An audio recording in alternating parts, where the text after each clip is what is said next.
Well, hello everybody, and welcome. Today's topic, Kenley Jansen, and should we be angry? How angry should we be at Kenley Jansen? Should we be booing him off the field like Dodger Stadium fans did after the second time he blew a lead and cost the Dodgers a share of first place in the National League West? Well, here's my take. Kenley, as you may remember, started out pretty spotty at the beginning of the season. Up and down, Jekyll and Hyde. Which Kenley was he going to be? He finally settled in, got on that hip check, that little hip flexor that he was doing before delivering pitches, which seemed to focus his body mechanics and seemed to also to have added some velocity to his pitching. And that helped Kenley get on a roll, as to where my tune had changed to Kenley was becoming very much like vintage Kenley Jansen. Get him in there, let him lock it down.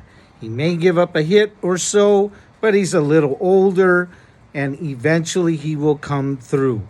Well, that was Kenley up until this San Francisco series.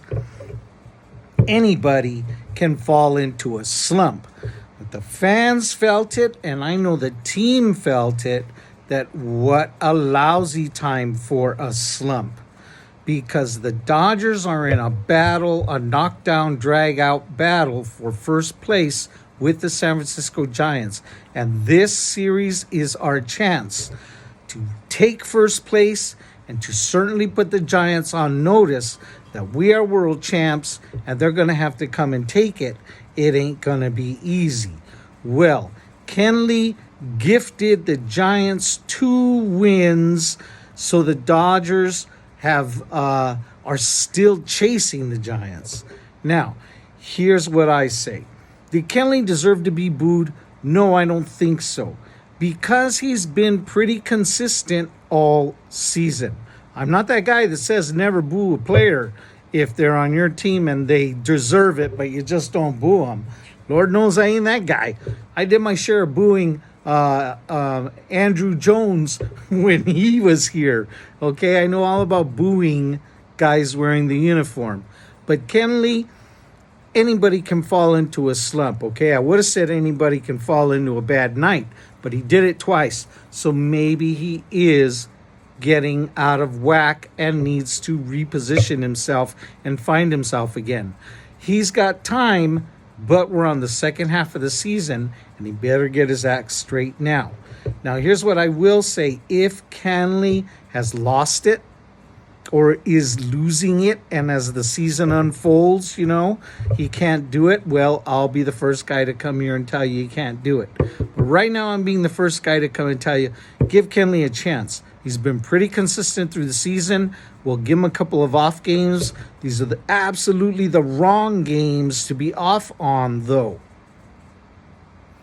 We'll see if he can get his head straight and then fix things the next time an opportunity like this comes before him.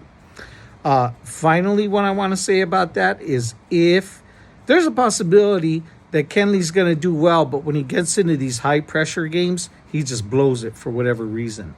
And if that's the situation, that's going to be on manager Dave Roberts to recognize and yank Kenley out of the pressure situation, just like he did last season. Kenley got pulled out of his closer position, and he had to watch another man close out the World Series. Now, Kenley, being the competitor he is, he wants to be the man on the mound closing out a World Series. So we want to see Kenley get that chance. So he's going to do everything he can to prove it. But I'm putting Dave Roberts on notice here that if Kenley's showing he's not the guy, if Kenley's showing that he's reverted and he ain't coming back, or if Kenley's showing he can do well, except for the high pressure games where he's going to be blowing it, Dave Roberts has to have two eyes open and know how to read his pitcher and then make the moves that are called for. All right? But finally, just underline it. Come on, Kenley. Go Kenley. He's our man, and we hope that he'll be getting better as a pitcher very soon. All right, thanks for watching. That's my take. I'll see you next time. Peace. And as always, go Dodgers.